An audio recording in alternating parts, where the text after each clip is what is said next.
Hello guys, இன்னைக்கு நம்ம Pokemon episode 13 பார்க்க போகிறோம். ஆஷ் வழக்கம் போல் அவனோட பேட்சை காமிச்சு சீன் போட்டுக்கிட்டே வரான். அப்போ இதை பொறுக்க முடியாத பிராக்கும் மிஸ்டி என்ன சொல்கிறாங்கன்னா, நீ இந்த பேட்செல்லாம் எங்களை தோக்கடிச்சு தான் வாங்கின, நீ இன்னும் உண்மையான ஒரு ஆளை தோக்கடிக்கலை, அதே மாதிரி நீ இன்னும் ஒரு பவர்ஃபுல்லான ஜிம் லீடரையும் தோக்கடிக்கலை அப்படின்னு சொன்னப்போ ஆஷ் யோசிச்சுக்கிட்டு இருந்தான். அந்த நேரம் பிராக் சொல்கிறான், இருந்தாலுமே அவன்கிட்ட இப்போ 6 பொக்கிமான் இருக்கு. 6 பொக்கிமான் இருந்தால் அவனால் கண்டிப்பாக லீகில் பார்ட்டிசிபேட் பண்ண முடியும். நம்ம ஆஷோட 6 பொக்கிமான் என்னது? பீக்கச்சு, பிஜியாட்டோ, பட்டர்ஃப்ரீ, பல்பசார், சார்மேண்டர், அப்புறம் நம்ம லாஸ்ட்டாக பிடிச்ச ஸ்குவாட்டில். இந்த 6 பொக்கிமான் இருக்குன்ட்டு இருந்தாலும் ஆஷ் கோவப்பட்டு, இல்லை நான் போய் நானாக இன்னொரு போக்கிமான் பிடிச்சி காட்டுறேன், உங்கள் யாரோட உதவியும் இல்லாமல் அப்படின்னு போகிறான். பீச் சைடு போனோன்னே பார்த்தா கீழே ஒரு நண்டு போயிட்டுருக்கு. இந்த நண்டு பேர் கிராபி. இந்த நண்டு கிட்ட பக்கத்தில் போய் நின்று ஆஷு அவனோட விரலை நல்லா கொட்டி விட்டுருது. உடனே இவன் என்ன பண்ணுறான், ஒரு குச்சியை வச்சு அது கொட்டுறதை அப்படியே திசை திருப்பிட்டு போக்கிபாலை அது மேலே எரிச்சிடுறான். ஆஷுக்கு கிராபி கிடச்சிருது. ஆஷ்க்கு கிராபி கிடைச்ச சந்தோஷத்தில் அவன் அந்த போக்கிபால் எடுத்து மேலே காட்டுறப்ப அந்த போக்கிபால் மறைஞ்சு போயிடுது. அவனால் நம்ப முடியல. இது என்னது அப்படின்ட்டு உடனே ஓடி போய் பிராக்டையும் மிஸ்டிட்டையும் கேட்குறான். அப்போ பிராக் சொல்கிறான், உனக்கு இந்த ரூல்ஸே தெரியாதா? ஒரு போக்கிமான் ட்ரெயினர்னால வெறும் 6 போக்கிமான் தான் வச்சுக்க முடியும். அதுக்கு மேலே அவன் பிடிக்கிற ஒவ்வொரு போக்கிமானும் அவனுக்கு யார் போக்கி டெக்ஸ் கொடுத்தாங்களோ அவங்களோட ரிசர்ச் சென்டருக்கு போயிடும் அப்படின்ட்டு. உடனே ஆஷுக்கு ஞாபகம் வருது, நம்ம ப்ரொஃபஸர் ஓக்கிட்ட தானே வாங்கணும், அப்போ அவர்கிட்ட தான் இருக்கும். உடனே பிராக் சொல்கிறான், சரி ஒரு ஃபோன் பண்ணி கேளு அவர்கிட்ட அங்கே வந்துருச்சா அப்படின்ட்டு. அப்போ எங்கே போய் ஃபோன் பண்ணலான்னு யோசிக்கிறப்போ ஒரு லைட் ஹவுஸ் பார்க்குறாங்க. கண்டிப்பாக அந்த லைட் ஹவுஸில் ஒரு ஃபோன் பூத் இருக்குன்ட்டு போய் பெல் அடிக்கிறாங்க. பெல் அடித்தா அது ஒரு பயங்கரமான சவுண்டு வருது. நம்ம ஹீரோஸ் அதை பார்த்து பயந்துடுறாங்க. இருந்தாலும் கதவு லைட்டாக திறக்குது. உள்ளே வந்தோடனே ஒரு ஃபோன் இருக்கிறத பார்த்துட்டு ஆஷ் கால் பண்ணுறான். கால் பண்ணால் அது ஒரு வீடியோ ஃபோன். ப்ரொஃபஸரோ ஃபோன் எடுக்கிறாரு. உடனே ஆஷ் கேட்குறான், என்ன சமைச்சிட்டு இருக்கீங்க, என்னோட கிராபியை வா அப்படின்னு பயந்து போய். அட அதெல்லாம் இல்லைப்பா, இந்த இருக்கு பாரு உன் கிராபி அப்படின்னு காட்டுறான். ஆஷ் அப்போ சந்தோஷமாக இருக்கப்ப அதுக்குள்ளே ப்ரொஃபஸரோ, பக்கத்தில் ஒரு கிராபி இருக்கு பாரு, அதை விட 10 மடங்கு பெருசா, அது என் பேரன் கேரி ஓக் பிடிச்சது அப்படின்னு சொல்கிறான். உடனே ஆஷுக்கு பொறாமையாயிடுச்சு. ஏன்னா கேரி தான் அவனோட ரைவல், அவனோட எதிரியே கேரி தான் நாள்ல இருந்தே. ஸோ என்னது கேரி நம்மளை விட நல்லதாக பிடிச்சிருக்கான்ட்டு.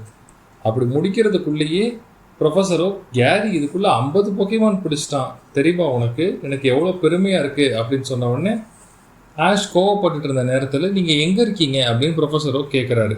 ஆஷ் சொல்கிறான், இங்கே ஒரு லைட் ஹவுஸ் இருக்குது வெர்மிலியன் சிட்டி போகிற வழியில் அப்படின்னு சொன்னோடனே, ஓ அங்கே என்னோடய ஃப்ரெண்டு பில் இருக்காரு, பில் ஒரு பயங்கரமான ரிசர்ச்சர், அவர்கிட்ட நல்லா கற்றுக்கோங்க அப்படின்னு சொல்கிறப்ப அந்த மேன்ஷனில் அந்த ஃபோன் கிட்ட பேசுது. ப்ரொஃபஸர் ஓக் நீங்களா, இவங்க உங்கள் கெஸ்ட்டா, அப்போ நான் நல்லா பார்த்துக்கிறேன் அப்படின்ட்டு ஃபோனை கட் பண்ணிடுறாங்க. அப்போ பில் பேசிக்கிட்டே வராப்புல. கதவை திறந்தா அங்கே பில் இல்லை, அங்கே ஒரு போக்கிமான் நிற்கிது. அது ஒரு அழிஞ்சு போன போக்கிமான், கபூட்டோ அப்படிங்கிற ஒரு போக்கிமான். இதை பார்த்து நம்ம ஹீரோஸ் பயந்துடுறாங்க. ஆனால் பில் சொல்கிறான், பயப்படாதீங்க, நான் ஒரு ட்ரெஸ்ஸு மாட்டியிருக்கேன், அந்த ட்ரெஸ்ஸு இப்போ எப்படி ஓப்பன் பண்ணணும்னு தெரில, பின்னாடி ஒரு பட்டன் இருக்குது, அதை மட்டும் கொஞ்சம் அமுக்கி கொடுங்க, நான் வெளியே வந்துடுறேன் அப்படின்னு சொல்கிறான். ஆஷ் அதை அமுக்குறான், பில் வெளியே வந்துடுறான். அப்போ பில் சொல்கிறான், இந்த மாதிரி நான் ஒவ்வொரு போக்கிமானோட காஸ்டியூம் ஒன்று க்ரியேட் பண்ணி அதை போட்டுக்கிட்டா எனக்கு அந்த போக்கிமானோட ஃபீலிங்ஸ் எல்லாமே எனக்கு தெரியும், அதனால தான் இந்த கபூட்டோட ட்ரெஸ்ஸை ட்ரை பண்ணேன் அப்படின்ட்டு சில அழிஞ்சு போன போக்கிமான் அவனோட வாலில், இந்த ஓமஸ்டார், ஓமனைட், ஏரோடாக்டில், இந்த மாதிரி அழிஞ்சு போன போக்கிமான்லாம் இருக்குது, அதோட ட்ரெஸ்ஸை நான் சூட் பண்ணிவிட்டு அதை மாதிரியே நான் ஃபீல் பண்ணுவேன் அப்படின்னு சொன்னேன். இவங்க ரொம்ப ஆச்சரியமாக பார்க்குறாங்க. அப்போ அந்த வழியாக டீம் ராக்கெட் போயிட்டுருக்கப்ப இங்கே தான் ரிசர்ச்சர் பில்லோட லைட் ஹவுஸ் இருக்குது, அங்கே போனால் அங்கே நிறைய போக்கிமான் திருடலாம் அப்படின்னு யோசிச்சுக்கிட்டு இருக்காங்க. அப்போ அவன் சொல்கிறான், நிறைய போக்கிமான் இருக்குது இந்த உலகத்தில், இப்போ வரைக்கும் கண்டுபிடிக்கப்பட்டது வெறும் 150 தான், ஆனால் எனக்கு தெரிஞ்சு இன்னும் நிறையா இருக்கணும்னு. அது எப்படி அவங்க கண்டுபிடிக்காத ஒன்று உனக்கு தெரியும் அப்படின்னு சொல்கிறப்ப இந்த லைட் ஹவுஸ்க்கு வாரத்துக்கு ஒரு தடவை ஒரு பெரிய போக்கிமான் வந்துட்டு போகும், அதோட சவுண்டை நான் இதில் ரெக்கார்ட் பண்ணியிருக்கேன் அப்படின்னு ஒரு சவுண்டை ஆன் பண்ணுறான். அந்த சவுண்டு கேட்ட உடனே அப்படியே அலைகள் ஃபுல்லாக ஒரு சலசலப்பு வருது. அந்த டைம் அங்கேருந்து பெருசாக ஒரு டிராகன் மாதிரி ஒரு போக்கிமான் நடந்து வருது. இதை பார்த்து நம்ம ஹீரோஸ்லாம் பயந்துடுறாங்க. அது டிரான்ஸ்லேட் பண்ணுறது அப்படியே பீக்கச்சு சொல்லுது, இந்த மாதிரி நான் அவங்க கூட ஃப்ரெண்ட்ஸாக இருக்க விரும்புகிறேன் அப்படின்ட்டு அது வருது. அது பக்கத்தில் வரப்ப அந்த சைடு டீம் ராக்கெட் மலையில் ஏறிட்டு இருக்காங்க. இதை பார்த்து பயந்துட்டு அவங்க கையில் வச்சிருக்க ராக்கெட் லான்ச்சரை வச்சு தாறுமாறாக அடிக்கிறாங்க. உடனே அந்த பயங்கரமான பெரிய போக்கிமான் பயந்து போயிடுது. இந்த பில் போகாதன்னு கெஞ்சினா, இருந்தாலும் அது போயிடுது. காலையில் விடிஞ்ச பிறகு பில் சொல்கிறான், இந்த மாதிரி தான் போக்கிமான் நம்மக்கிட்ட ஃப்ரெண்ட்ஸாக இருக்க தான் ட்ரை பண்ணோம், நம்ம தான் அதை விரட்டி அடிக்கிறோம்.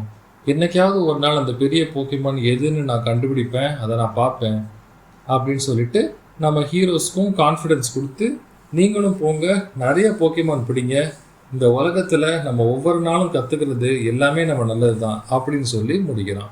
அவ்வளோதான், இந்த எபிசோட் முடிஞ்சிருச்சு.